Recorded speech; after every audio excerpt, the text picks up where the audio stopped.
হাত জোর করে সমস্ত কন্টেন্ট ক্রিয়েটারদের কাছে বলছি, আপাতত ব্লগিং দোকান খুললে কতদিন হলো? দোকান খুলেছি আজকে 2 দিন। আচ্ছা আচ্ছা আচ্ছা, তা সবাইকে আবার বলো আসার জন্য তোমার পরোটা খাবে। হ্যাঁ, সবাই আসবেন, যা ভুল ত্রুটি করেছি মার্জনা করে আবার আসুন, পকেট পরোটা খাওয়া দাওয়া করুন এবং খাবারের কোয়ালিটি কেমন হচ্ছে না হচ্ছে আবার জানান, এবং কিছুদিনের মধ্যে আবার কিভাবে আমার সেট আপ হতো, আগে কিভাবে পরোটা বানাতাম, সব একদম নিত্য নতুনভাবে খুব তাড়াতাড়ি আসছে। আর ব্লগিং হাত জোর করে সমস্ত কন্টেন্ট ক্রিয়েটারদের কাছে বলছি, আপাতত ব্লগিং বন্ধ আছে।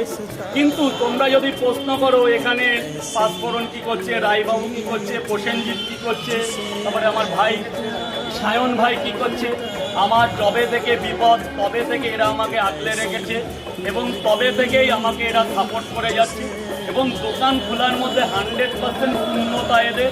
এরা ব্লগিং করতে আসে না, এরা আমাকে সাপোর্ট করতে আগেও এসেছিল, এখনও আসছে। আজকে 2 ঘন্টা হয়ে গেছে ছেলেগুলো আসছে কিন্তু ক্যামেরা অন করেনি, জাস্ট আমাকে সাপোর্ট করার জন্য। এরা নাই করে 10 দিন আসবে, পরিস্থিতি স্বাভাবিক হোক তখন আমরা নিজেরাই ডেকে নেব। নমস্কার, কেউ প্লিজ ব্লগিং করবেন, আমি হাত জোর করে